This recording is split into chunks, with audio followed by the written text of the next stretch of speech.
counseling and is a professional of psychology with a concentration in Latinx mental health, enabling her to center therapy sessions around each client's cultural values. Gabrielle works exclusively with adults and teens dealing with depression, anxiety, panic attacks, self-worth issues, relationship challenges, imposter syndrome, and various forms of trauma, including racial, ethnic, LGBTQ+, immigration, sexual assault, and domestic violence. She's deeply passionate about considering every client within the broader context, acknowledging the systems and intersectionality of identities that influence their concerns. Woo! Gabby! Dang, girl! I personally know Gabby, and you are a professional through and through. You are graceful, joyful.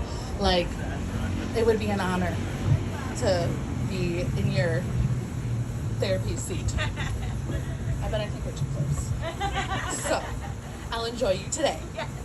Our next panelist, I don't have as much pleasure of knowing, but very, very excited to meet her. Giselle Martinez is a bilingual Spanish-speaking therapist who obtained the Master of Arts in Counseling, specializing in Latinx mental health from the Chicago School of Professional Psychology. They met at university. Her approach to therapy involves a holistic, cultural, and trauma-informed perspective. Giselle specializes in working with adults and families who are experiencing anxiety, depression, trauma, PTSD, racial and or ethnic identity-related concerns, relationship challenges, and LGBTQIA+ concerns. She's a proud Latina who values building connection both in her personal and professional life.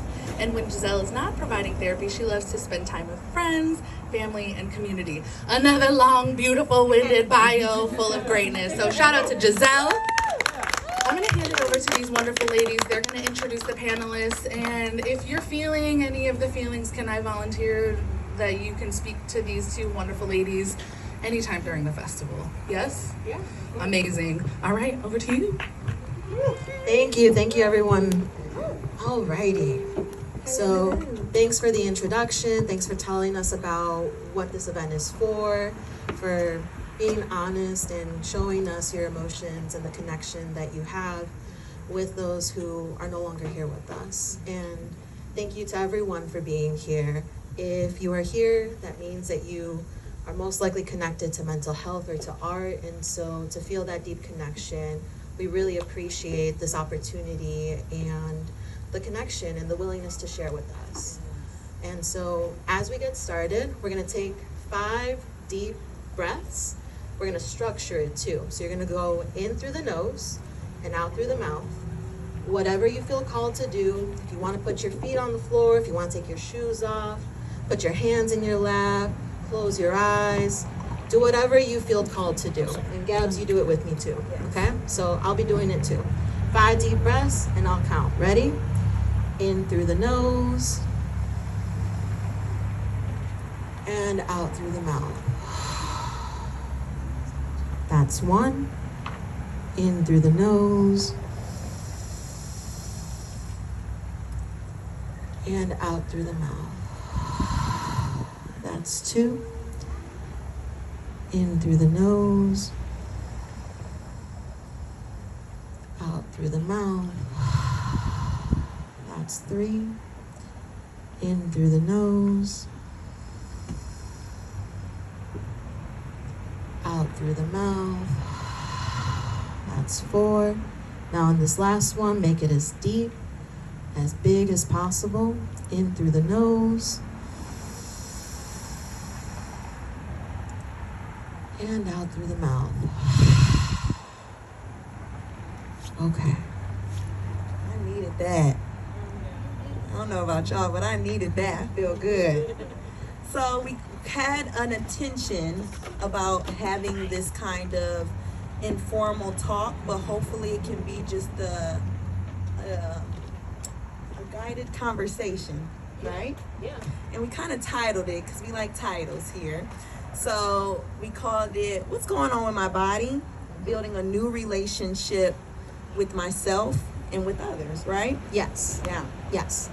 So, like a lot of people have been mentioning already, life can have a lot of come at us, right? From crisis to from crises or from burnout. And so whether it is familial, individual, relational, the world at large, the work that you are at, wherever you live, right? A lot of things can happen in life, and what can ultimately lead to is burnout. And so the long short of what burnout is that when we push ourselves past capacity, when we have exhausted all of our energy fumes and we just can no longer go further in what it is that in how we have been going about things, right? And so we wanted to say, how can we address this, right? And we grouped it together with the individual part, like how can you navigate you, and then the relational part, how can you navigate other people and the world at large.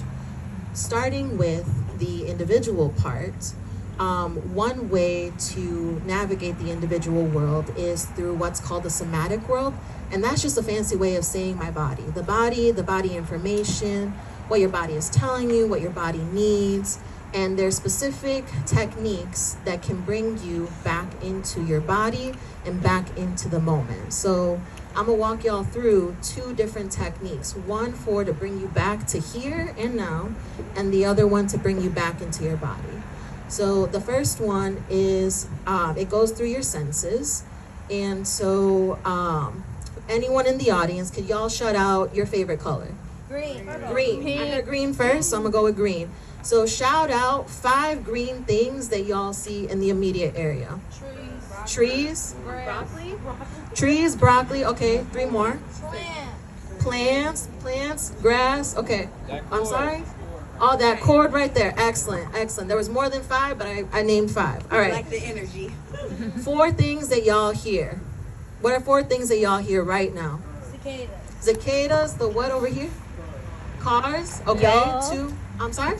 You guys. Me talking, yes, okay. One more thing.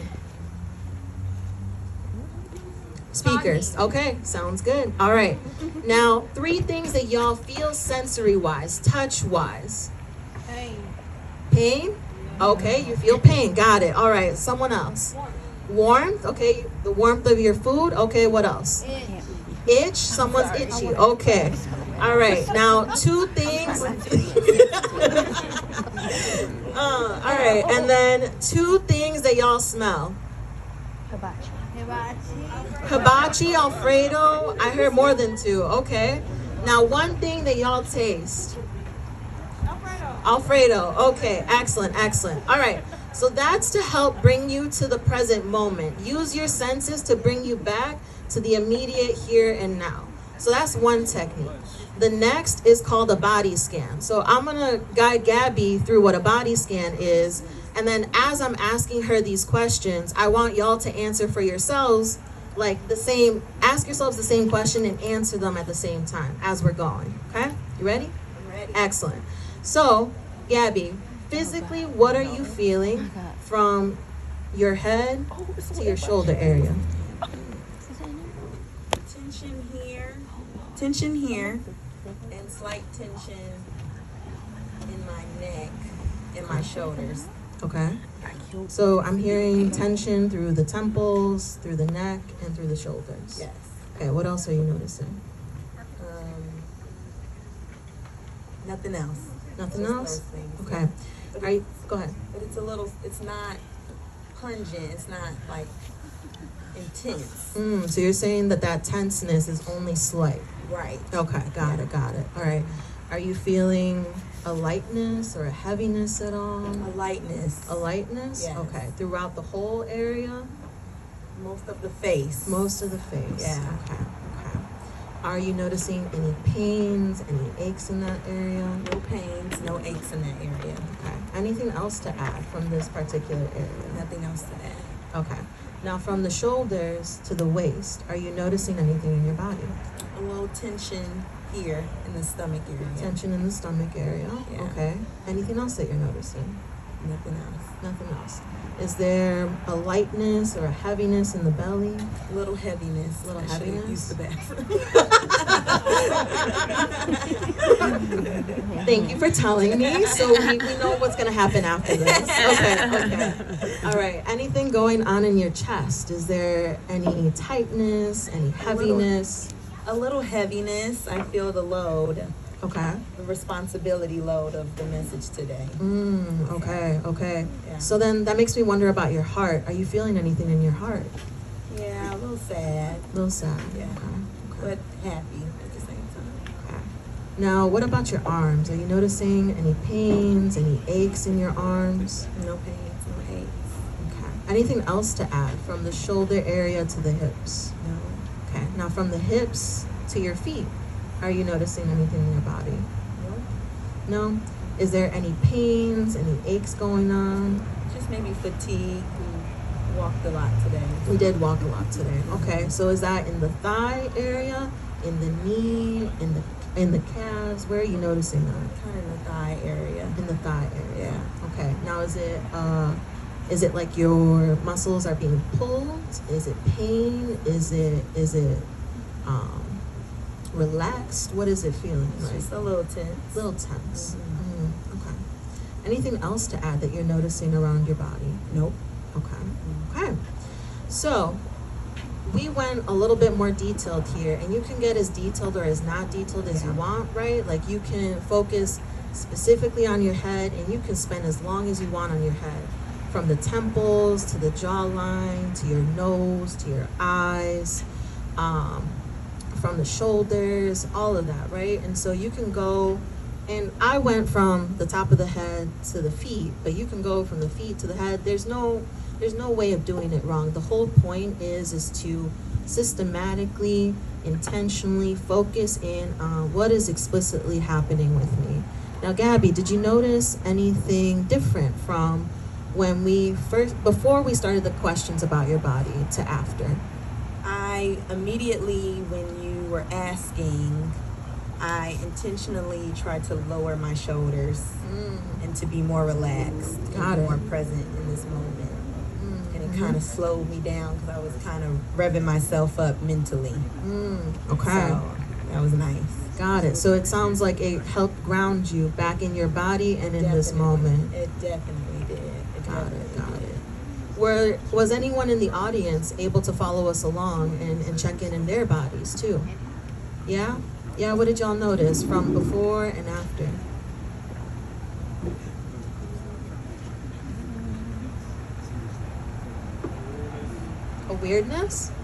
Awareness, okay. Yeah, more awareness, excellent.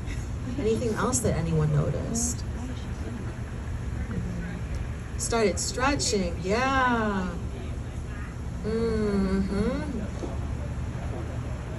Feel more relaxed. Yeah. Yes. My nervous system calmed down. Your nervous system calmed down. That's excellent. And how could you tell that your nervous system calmed down? My heart rate. Your heart rate. My breathing. Your breathing. Okay, heart rate and breathing. That's excellent. Okay. So, Gabs, with this information that everyone has shared, with what you shared, what do you do with that information, and why is it important? That's an important question. Those two questions you asked are really important. One of the biggest things that you can do with this information, it's like a body status check, right? So if the intention of a body scan is to keep you present in the moment, not looking too much, thinking about the past, and not looking too much into the future, what you have to do, but in the moment, what am I feeling? Am I hesitant? Do I need to stop? Do I need to lean? Am I good to keep going in the conversation? Am I feeling anxious? Am I feeling irritable? What is the main message that I'm receiving in this moment?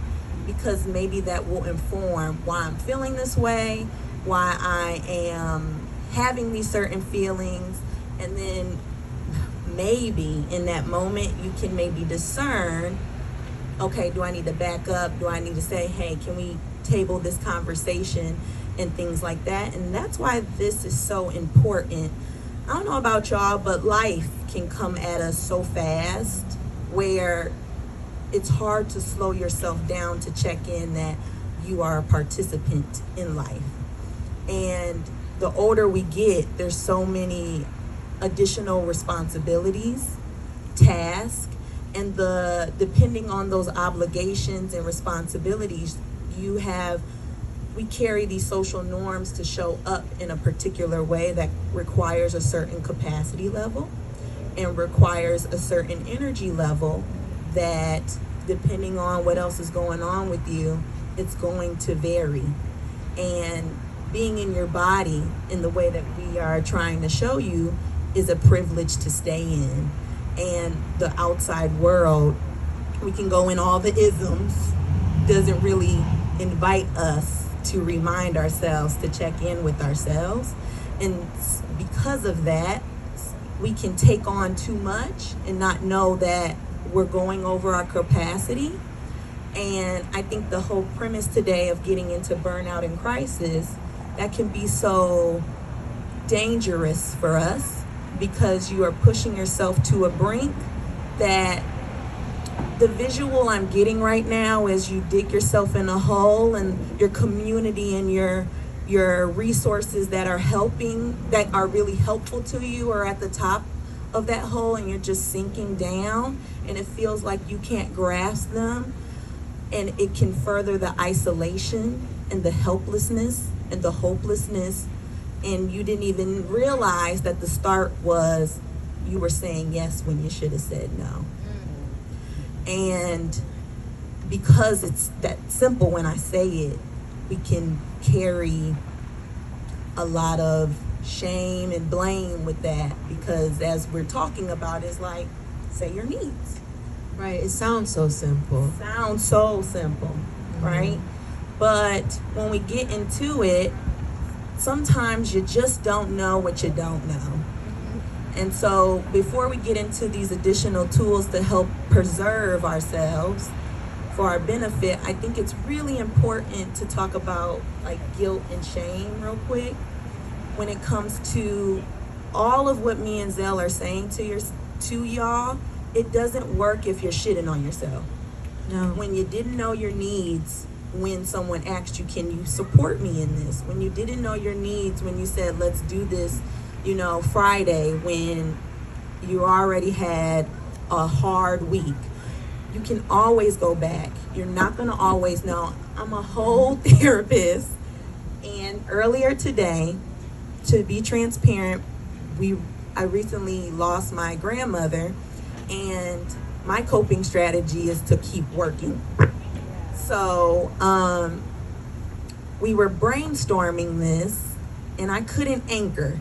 Like, this is my shit right here. The somatic, getting in the body, I know this, but my brain was like, and I didn't know, after doing this work with Giselle for so many weeks, that I needed her to take the lead.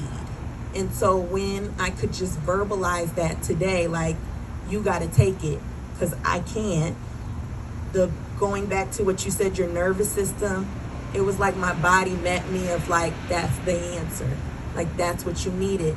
But I'm not about to shit on myself that a couple weeks I should have known to tell her that. Right. And I wasn't gonna be mean to myself that maybe I should have delegated. I mean, we here now, I told her.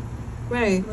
And to her point is that we have been in conversation for weeks at a time, and it wasn't anything for her to say, today I need this from you, She was able to modify what it is that we were doing, and in real time we were able to have a moment of community and community support. So when she said, I need you to leave, I was able to check in with myself, and it's like, I have more than enough capacity to lead. I have more than enough capacity to support you. Like, do you need anything else? Because right now I'm solid, I'm in surplus, and so I have more than enough to give to you. And we've been in community together, and we've been practicing these conversations. And even then, like, we still had to take time and time again to practice, to modify, to check in with one another, And And so with that being said, some 3 helpful tools. I don't know how we are with time. Okay. So 3 helpful tools is boundary setting. Sometimes boundaries are verbal. No, I can't be there. Or maybe later, can I check back in and get back to you? Or can I do this, but maybe less this? Sometimes boundaries are verbal and sometimes they are in action. So if you're in a conversation where it's just working you up too much, walking away is the boundary. Not picking up that phone call is the boundary, where you don't have to actually put this pressure on yourself that you need to verbalize what you need all the time. The next is communication. Talk to your fellow folks. I think when we say we need help, it can feel so vulnerable, but it's with practice, it's actually less vulnerable when you accept that, yeah, I need people. And sometimes I got to do the work myself, but I also need folks too, and that's okay. And that's normal. And self-care, but not just the self-care of long walks and bubble baths, but, turning your phone on Do Not Disturb, allocating your time properly. If you're looking at your calendar and there's not a lot of white space and it's a lot of obligations on that, hey, let's take some stuff down, move things around. Those are some things that can really help make easy what we are talking about. And so we are thinking, I don't know about you, but we really did a lot of good conversation around the person. And I think we need to add in the self. I think we need to add the community portion of here, so we can really talk about healing very holistically. So we need a little help with that. We're going to start introducing some 3 amazing folks to help us continue this conversation with more of the community healing aspect. Am I starting? Do you want me to go or you want to go first? I can start. You want to start? Go ahead. I hope I'm saying her name correctly. Classique. Discovered her passions for the violin at the young age of 7 and has been self-taught for, what is that? How do I say that? Virtuoso. Yes, virtuoso. Thanks, community. Ever since. By the time she was 12, she had already begun captivating audiences with her performances. Additionally, Classique is a singer/songwriter known for her versatility. Her lyrics are raw, honest, and relatable. She is currently working on a solo project where she'll be expressing her artistry in its totality. Audiences are drawn to Classique not only for her exceptional musical talents, but also for her charismatic stage presence and soulful spirit. Her performances resonate deeply with listeners, creating memorable experiences that linger long after the music fades. Among with her notable achievements, Classique has had the privilege of performing at prestigious venues such as Carnegie Hall and the historic Apollo Theater, showcasing her dedication to her craft and her ability to connect with audiences on a profound level. Love that. And then in addition to Classique, we also have Eric Thomas and Bryce III. So Eric Thomas is an entrepreneur, storyteller, social commentator, brand strategist, artist, and self-taught designer. His life is one that proves many things can be true at once, and no one is defined by any one part of their identity. During his career, he has worked with hundreds of businesses and organizations to help them develop their brands, connect to their markets, and grow in ways they did not know possible. Known for his unique perspective, engaging communication styles, and a sharp sense of humor, Eric has made a name for himself as a speaker, writer, and adept networker. Bryce III, multi-talented recording artist, entrepreneur, and storyteller, Bryce III is a living example of determination. Having worked with Macklemore's nonprofit, The Residency, Ensemble Sounds, the Detroit Pistons, CCS, the Detroit Historical Museum, Music Cares, and many more, Bryce III is continually shaping up by one of the most authentic and impactful new artists coming out of the city of Detroit, Michigan. Alrighty, thank y'all for joining us. So we're about to talk about healing in community, and so Gabs and I have some questions for y'all, but feel free to go between and bounce off of one another. Um, like free flowing conversation here. Okay. I guess to start, in general, let's keep it kind of open. For y'all, what does community mean?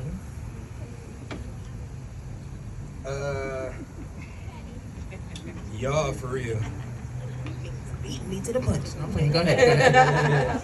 Nah, for real though, like y'all for real. I think when we live a certain type of way, we begin to crave people who desire to live in that way, or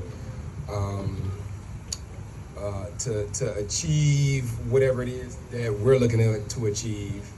And I think there's a magnetism that draws us to the spaces where that community is. And so when you're at places like a hip hop mental health music fest, like everybody in this room is my people. You know, when you talk about like networking, I dislike the word networking. I would say that I've never networked a day in my life. I just entered into rooms where the people who I knew I was supposed to be around were at, and then I just shared me with them, and you know, they shared them back. Community. So that shared connection and being in the same spaces. Oh, I guess I'll go next then.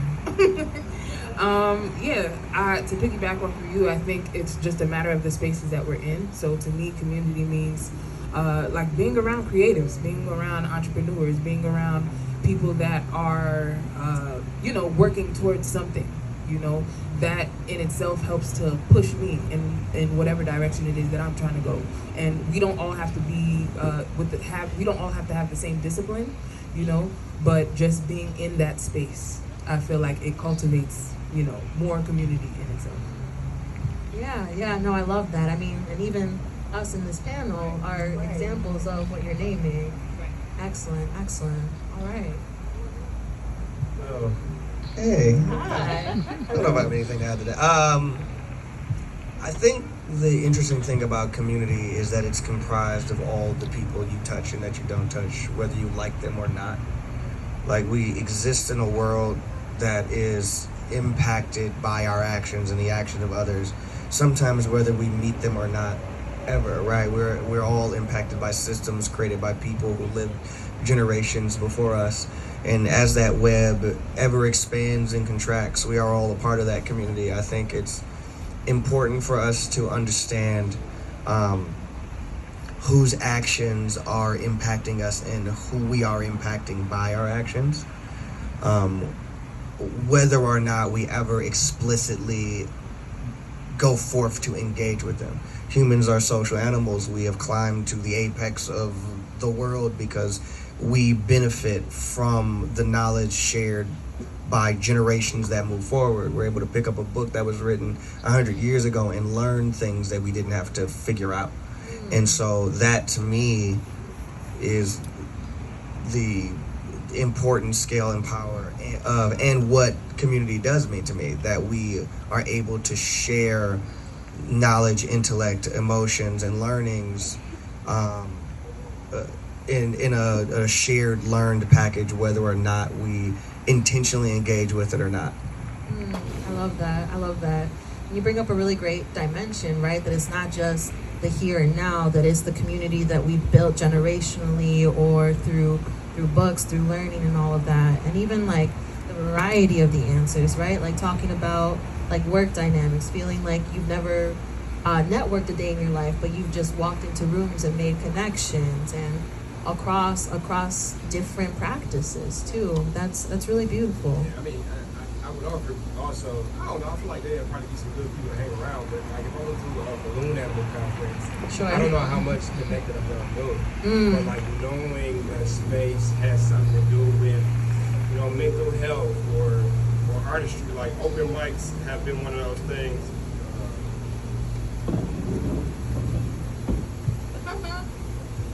Open mics have been one of those things that have allowed for me to connect in communities around the internationally. Like I went to an open mic in Montreal, and they were just speaking French. I didn't know what the fuck they were saying. Oh, wow. Like, they were my people. Right. So like that connectivity.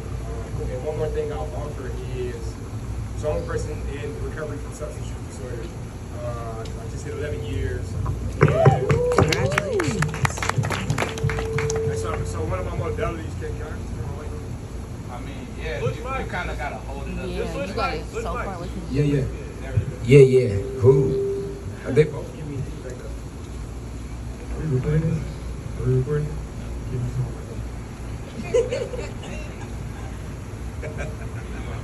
Alright, so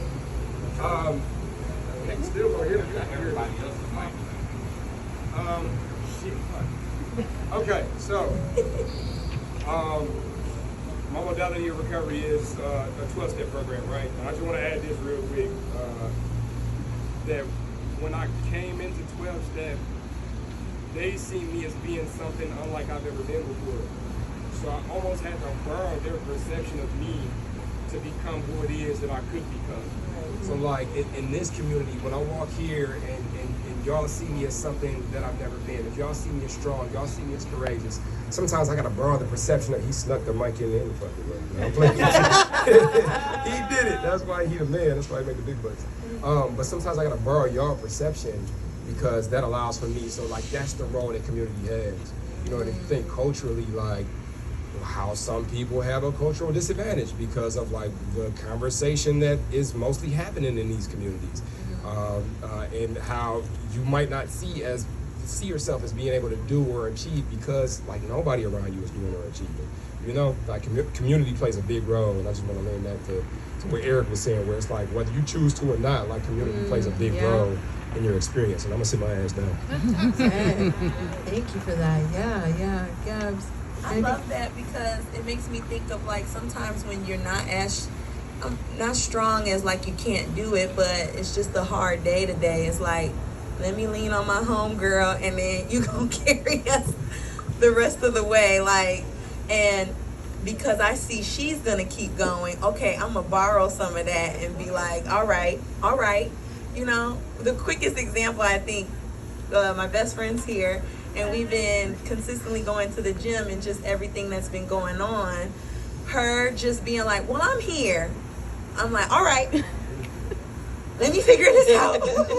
Let me just put the clothes on. Let me just get in the car. Let me just go. Then I'm happy I'm there. But I like her presence of just being like, if you're going to be here, that's cool. And if you're not, that's cool. Using that energy. So I think what you're saying is really dope. And sometimes if we don't crystallize it, we forget that can be a helpful resource as well.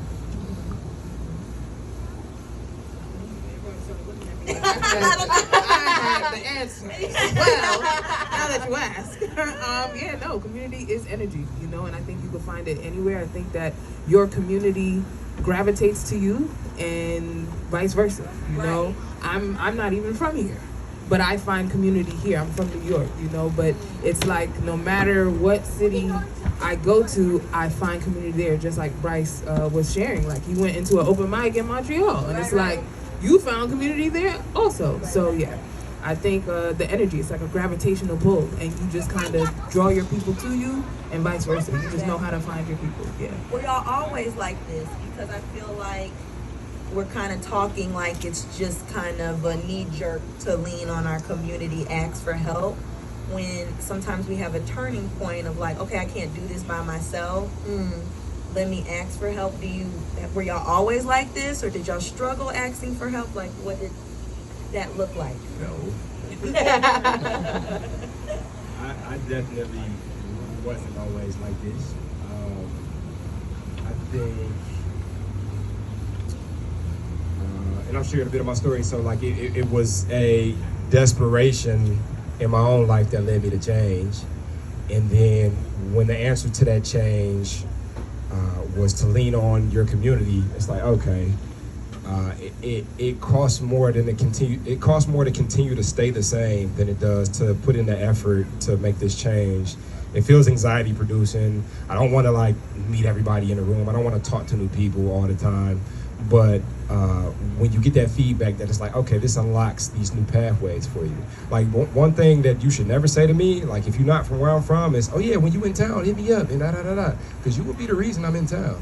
That's how I ended up in Montreal. You know, it was a tattoo artist. I met him in Chicago. I met him on Instagram. We got together in Chicago. He's from Montreal. He told me like, yeah, if you're ever in Montreal, like come up and check me out. I'm like, all right. And I'm planning the whole trip around knowing somebody in Montreal now, you know? And so I've had enough instances of that being rewarded with, okay, your life unlocks and unfolds. But I also understand, because I work with a lot of people too, how like you can not want to lean into that, because one, it can be scary, but two, like there has been times where you open up and you have a weird experience. You know, and that can paint how you see the new people. You know, I come from the mindset of like no new friends. Like everybody who I fuck with is who I fuck with. You know, but now the mentality is I haven't even met everybody who's gonna love me yet. You know, and you know, I might be my new best friend around the corner. You know, because everybody here was strangers at one point. Now, like I can point to like 10 family members on this rooftop. You know, so yeah. I love that. Yeah. No, and I can relate to that a lot. I mean, Gab, you've known me for a minute now too, and I felt really similarly where it's like, nope, I don't want to connect to new people. I'm good with the 3 people that I have, and actually you push me out of my own shell of like, no, you need to go and you need to find more people, and you trust me, it'll feel good. And I hate to say it, but she was right, and I do feel better. I do like it. And your mom's recording. This is the only time you'll ever hear me say that you were right. So, just saying. But no, I love that that similarity of just like being able to connect, and I echo that. Yeah. I'm glad we made it to this conversation of the no new friends is a losing mentality. You will hear me say this a lot if you ever follow me online. I talk about it a lot. There is a switch that flips when you realize that like love and support is not a finite resource. I started to notice it when I started to hang out with people who were very wealthy. I grew up, you know, my grandma raised me on like $600 a month. And so, but my family was always like, we're gonna make sure Erica's good. And you start to notice that like, the more my grandmother gave, the more she had, even though she didn't have much. And as I was like, I need to know what those rich people are doing. So I spent a lot of time finding these groups. And to Bryce's point, it's amazing where you can just walk into and people will let you be there. Like most of the barriers are just like a mental barrier. Like I'm not allowed to be there. If you just walk in that boy, like that's how I met Dan Gilbert. Like it was an event where it was like $2,500 a ticket, and I just walked in that joker, right? And so, and the people were like, "Oh, dope, great to see you here," right? And but when you hang out with those people, there's like practices that you like that you think is like an exclusive to like small communal groups, which is like sharing or whatever. But like there are like rich people write each other notes. If you ever hung out with like really wealthy people, like they go to an event and they will go back home and they will write everybody at that event like a hand letter. And it's all this like, I care about you, I'm glad you were there. I went to my cousin's wedding and he's pretty successful. His mom is a wealth coach. For his wedding, he bought me a Nintendo Switch. Right? Like it's this whole the giving is constant, the sharing is constant.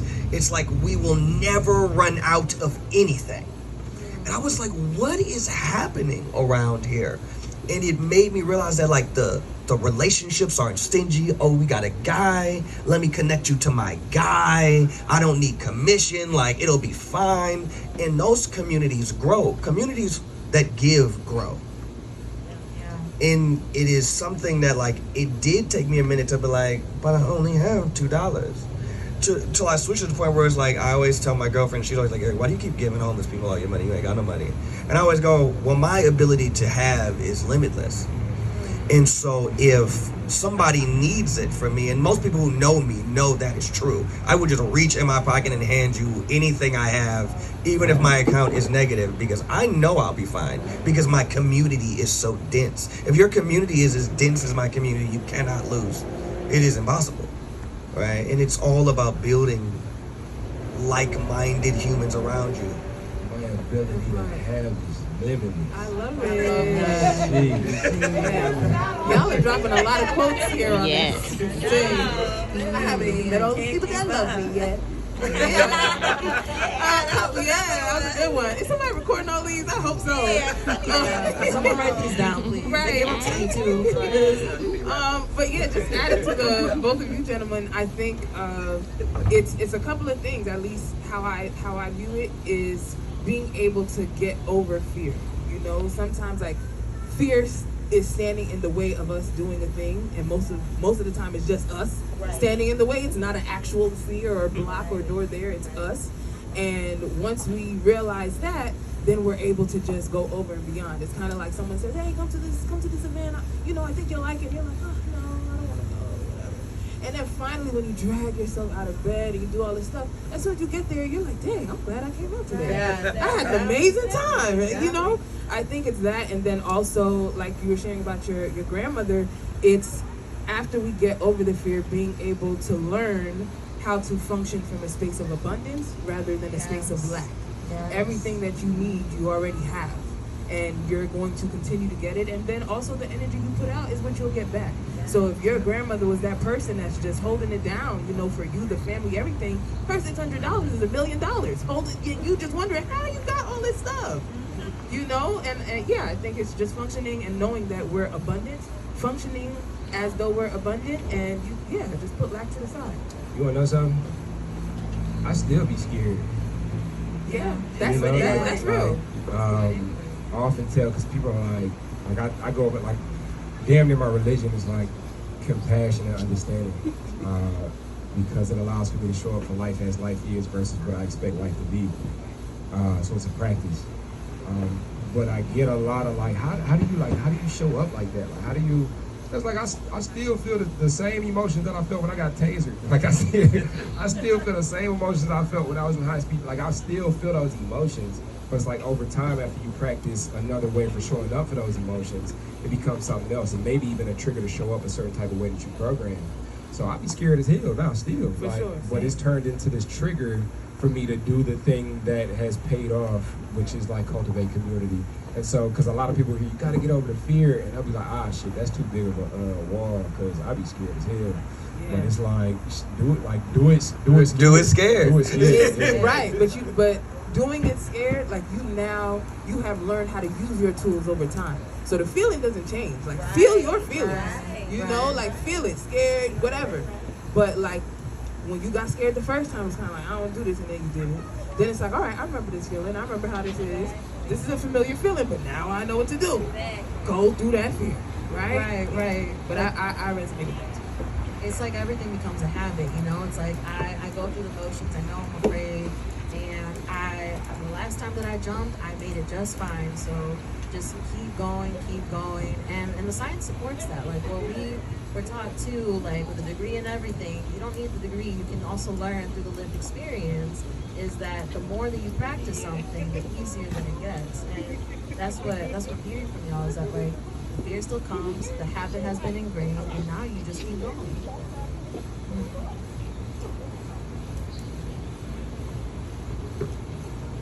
I think it's still But I don't know where we are time-wise, because,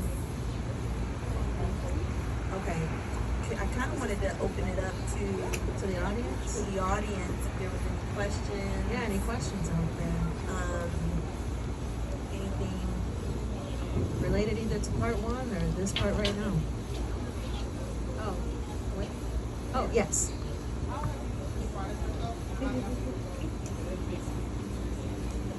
How have you surprised yourself, and how have you dealt with the evolutions of yourself?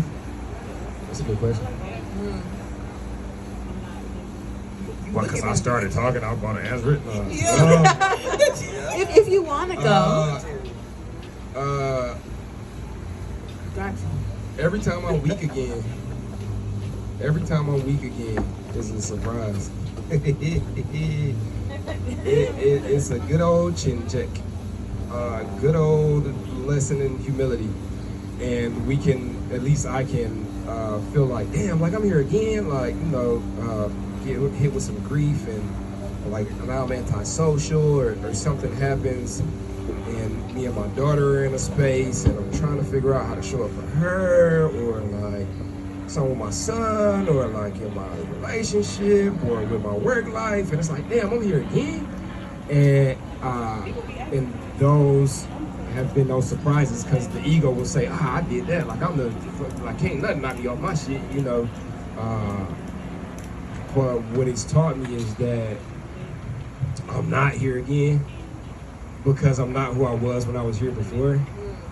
So I'm here as who it is that I've turned into. Obviously here to learn something that this thing is here to teach me. But to have grace, compassion, understanding for myself in the midst of that process so that I can sit with it and listen to whatever it is that is here to tell me. And the payoff for that too has been being able to hold space for other people who have gone through and are going through those experiences to help them to have that compassion and understanding for themselves. Even if you don't say nothing to nobody, if people see how you handle yourself, you're like, damn, and they'll see you'll be a living example of what it looks like to show up for yourself at a deeper capacity. So yeah, I'm surprised every time I realize I'm not the shit and I'm not capable as I thought I was and I'm not the king of the fucking universe. But at the end of the day, it chin checks me in a way that makes the wisdom that I'm able to cultivate in life that much deeper and profound. That's right. Love that. Yeah. You want to say something? Go ahead. I was going to add, like, for me, I feel surprised when I realize that I'm learning how to essentially crawl again before I can walk, before I can run, and then just having gratitude for taking baby steps because my baby steps have taken me a long way. So I have learned to enjoy the scenic route. I've learned to enjoy all the, ups and downs that come with anything. And, originally the thought is, dang, how can I do this yet? Whatever it is. Why haven't I been able to do this yet? Why haven't I come so far in anything? But, just acknowledging those baby steps make me, I get shocked. Like, okay, look how far you've come. Look how much you've done in taking your time and just having grace with yourself. Love that. I think I'm constantly feeling surprised over myself. Like my lows, my highs, I'm always in surprise. Honestly, it's kind of like a toddler walking through life and it's just like, wow, what's that? And I simultaneously know myself and don't know myself. And so I think what helps is creating a system of habits, like we just talked about, right? Like walking through the fear, just doing it anyways, right? Like, and then just letting what happens. I've built a system of trust with myself that, like, I know that no matter where I go, no matter whether I'm high or low, like, I will be good. And so I think that helps a lot too. And community. A lot of what we've talked about already. Yeah. I don't know if I've talked about this at Zofine. I talked about it on some panel. And I promise you this isn't like imposter syndrome. I know y'all like specialize in that. I have been consistently surprised by how much people like me. Now, bear with me here. Glad you gave that caveat. Yeah, I know. This is different than that. Anybody who's ever walked around with me has seen, like, it's one thing for people to like you. People burst into full-fledged emotions and hug. People stop cars, jump out the car and hug me and all this other kind of stuff. And I don't really know fully why. In 2020, I had like a real existential crisis about it. Like a crisis. Like, I have not done enough for people to like me this much. And in much introspection, I realized that I am being judged and defined in this world not by my products, but how I make other people feel. And there is a real power in understanding that sometimes the way you make other people feel is not something you are doing actively. Sometimes just by showing up in an honest and vulnerable and authentic way can free other people to do the same. And that is the thing that I think people respond to. It is important that I do not perform that. People become caricatures of the things that people like. If you are a funny person, people get funny all the time. It's like, relax. Right? If you are the vulnerable person, then people start to overshare. Right? So being able to appreciate what other people appreciate about you, even if there is a lore that is bigger than you, without buying into that narrative, is something that has been really surprising to me. And it's something that I grapple with every day and try to not take it for granted, but also not misuse it.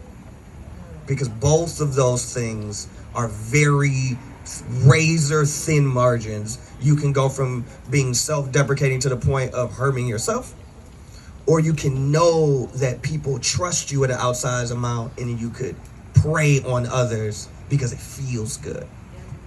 And so those are the razor edges of the things that surprise me about myself and the ways that I have evolved personally in life. The question was, when's the last time you were surprised by yourself and how you Deal with the evolutions of deal with you. the evolutions of you? I feel like both ways I have surprised myself still, that knowing all I know about how to check in with my body and things, I'm thinking I'm doing a pretty good job of like, do we check? Okay, girl, we on obligation 5, that's still good. Okay, we on 7, okay, I think we still good. And then wake up one day and be like, oops, I did too much, and trying to meet myself and be where I'm at and being okay. I'm like, okay, how did this happen and things like that.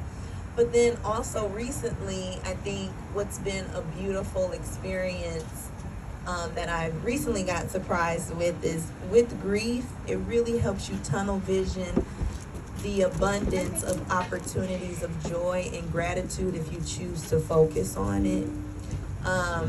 That just the people in my life and the little things of just humming a favorite song, or the wind blowing in a certain direction where it's, you know, kind of cooling off my face as I go down a walk. And that's been kind of very surprising if you slow down enough that, yeah, life is hard and there's a lot of stuff that demands our attention, but there's some really beautiful things that are also happening if we choose to view it in that way. And as I keep getting older, I take moments to try to reconnect with my younger self of, damn, you really didn't know what you didn't know, and that's why this was happening, and I have compassion for you. And then it's like this really emotional, deep connection that you have, that if you were to look at me, you don't even know I'm doing all of that. So I'm trying to do my best of go forward, not hit the been there, done that, and connect with, damn, I just did that, and that's dope. And I thought I couldn't do it, and having that emotional pause to connect with what I'm doing. Oh God. Alright, do we have time for one more? Or we... Alright, okay. Anyone else have a question for us? Again, first part, second part? No, for real. Yes.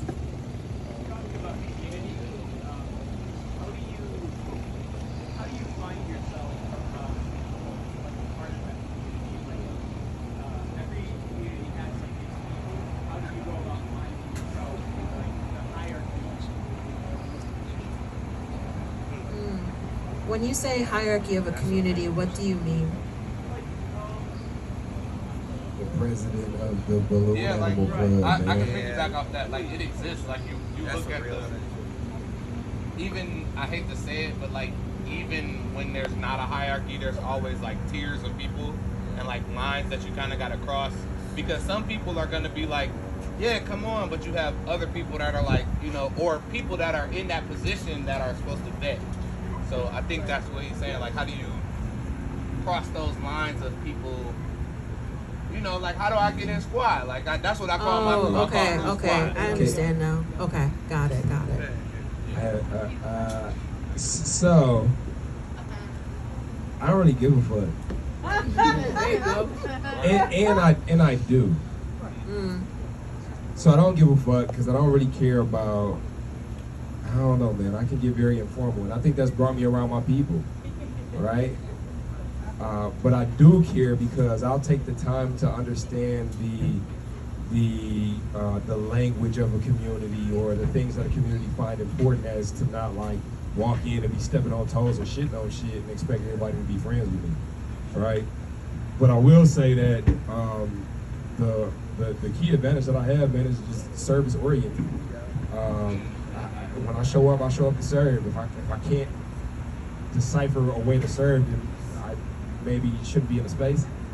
And then that just brings me to the spaces where, you know, I can be of service and people admire or desire that service, and sometimes they don't, but I still get something out of it because I was able to serve. Like when it kind of like music, like I get paid what I prayed for when I used to be a kid, looking at people getting signed and doing music. Like I go to different places and I do dope shit now, you know. But I remember like when that wasn't the case, and you know I was going rest in peace DJ Equiet. I'll go to Sound Off Sundays and stay after everybody was gone and help him pack up his DJ equipment. You know, I didn't know him, he didn't know me, but I was just there. You know, and if you see me in a space, and really it might be tied to anxiety a little bit too, because sometimes I'll be like, how can I help? Because I need to be doing something. Why the fuck am I here? You know what I'm saying? But I mean, you know, it served me to get out of my head about like, damn, do they like me or do they not? You know, I could just really root in service. Does that make sense? Yes. I think too, what you said I resonate with also, just I don't give a fuck, you know? But at the same time, I think it's just a matter of just the human experience and being human. So, you know, Eric mentioned something about sometimes people take on being like a caricature or doing all this extra stuff. Just be yourself, you know? And it's like everything is connected. The way you do one thing is how you do all things, and so goes for the people that you might try to get into those spaces. You know, go be yourself, and whatever's for you is gonna be for you. They're gonna see you and like see you. It doesn't even matter what you do. It could be a millionaire, you know, billionaire, whatever. But they're just gonna see you, the human being, the person, and it's like I'm right where I need to be. And you're gonna find your people, and they're gonna find you. You know, so I think, even though there may be like a hierarchy as far as where people are at on their journey and what has come with that territory, you know, somebody may just be starting out, somebody may be the CEO of something, whatever, you know? Hey, real quick, can I just real quick on that? Sure, why not? Because before you said that, it was funny as hell. So, I was at this conference and I was kicking it with this guy, and he was dope as hell, man. And we ended up sitting in on this session. It was like a storytelling session. I'm like, psh, I'm a professional storyteller. What the fuck do I need for this session? But I'm like, let me peek in there anyway. So I peeked in there, and we sitting in this circle, and they was like, okay, so we're gonna learn how to tell stories today. I'm like, psh, y'all don't know shit. So I'm the best storyteller in this room. Again, that ego. And then, what you're gonna do is you're gonna listen to this person across from you tell their story, and listen deeply and listen closely. I'm like, okay, I'm gonna tell my story to this guy. I can tell it to this guy or to a million people. So I listened to his story, he listened to mine, and they was like, okay, now we'll get in a circle and we'll tell the story that they just told you as if you were them. I'm like, oh shit. So now I gotta tell this guy's story that he just told me in a way that it resonates with a group. And you know, I really like the storytelling, so I want you to feel a way. It's like, fuck, so I really gotta listen to this guy. So I listened, and he had a phenomenal story. And just a dope guy, man. And I told his story like it was from my point of view. He told my story like it was from his point of view. He almost fucking cried when he told my story. And then afterwards, we went and got something to eat, and we was kicking it. And You know, we just had a good time. And then the next day, somebody was like mentioning his name. I'm like, why the fuck are y'all talking about my guy like that? Like, Don, like, why y'all keep saying Don? And come to find out, this nigga was the CEO of Subway. Wow. I just left Connecticut, kicking it with him again. He's just like a dope ass dude, you know? So I say that to say, like, it don't, like, all that title shit don't fucking matter, you know? And then if, like you said, like maybe they don't fuck with you, but trust in the energy that's you're repelling. That's the repellent that's working to keep you away from the things that don't align with you, and it's also you're attracted. That's what's going to attract you to you with what you belong around. Does that make sense? I'm just gonna be super duper quick. I don't know if this is working. Did I ruin Kevin's life? No. Go ahead. I was like, I'm just okay. So, when you asked the question, I'm glad that Bryce hit it because like the phrase in my head that appeared was just "be of service." You want to know a secret about me? I'm very shy. I don't know if people know that here. If you've ever seen me in a new space, I'm usually very quiet. Like I just sit in the car. I usually have a laptop, and I'm just on my laptop, just like I'm in a space, but I'm hiding in public. Cause like there's too many things going on. But what I have noticed is that if I just keep showing up and with joy, and people feel like one person will go, "Hey, what you doing?"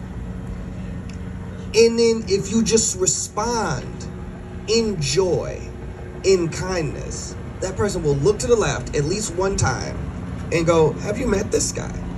And one day you'll look, my entire professional network has been built by just showing up and responding kindly to people that said, "Hey, what you doing?" I have no ego, but I'm terrified. I don't know why people are talking to me, bro. I got a laptop. I'm like